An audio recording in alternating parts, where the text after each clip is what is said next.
for nearly 15,000 years, there's a new discovery that's changing what we think we know about how the Americas were settled. So there's this team at Florida State University that discovered stone tools alongside mastodon bones. That means they found the oldest known site of human life in the southeastern U.S. Consider that. Think about it for just a second. We're joined now by Florida State University Assistant Professor Jesse Holligan. Professor Holligan, good morning to you.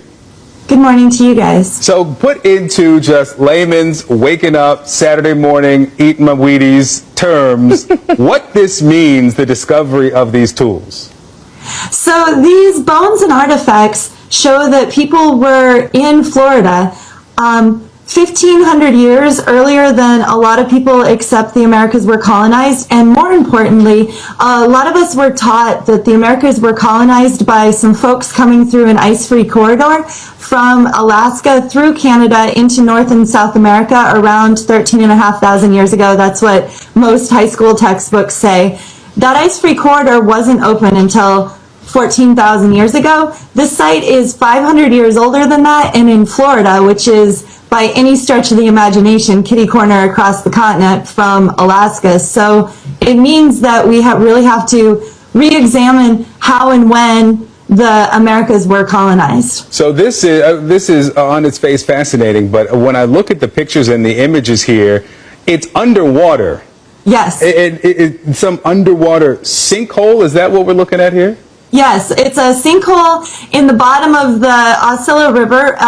The people weren't, however, scuba diving 14,500 years ago. This was a site that would have been an isolated pond about 130 miles from the coast at the time people were here 14,500 years ago, because sea levels were almost 300 feet lower then, and Florida was nearly twice as big.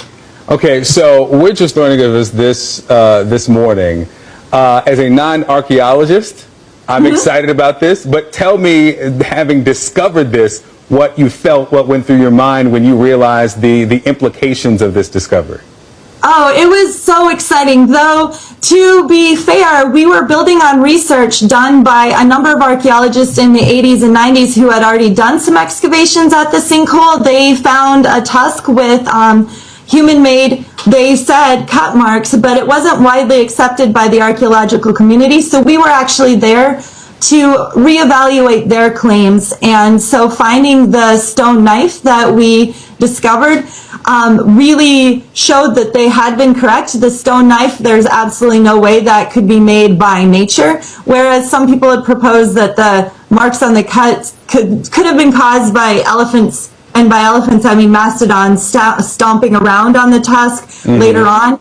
And our knife showed that there's no way that wasn't done by people. So it wasn't that we lucked into this layer. We were really building on some previous research. But that being said, I don't think any of us slept the night that we found the biface. Everybody was very, very, very excited, and it's been so rewarding to get to work in that sink and find these things. Well, I imagine you all were very excited. Assistant professor at University of Florida State University. Let me get that right. Florida State University, because you can't mess those two up. Can't conflate those. Oh no. Professor Jesse Holligan, thanks so much for sharing the information, the discovery, and the excitement with us this morning. Thanks for having me. Sure.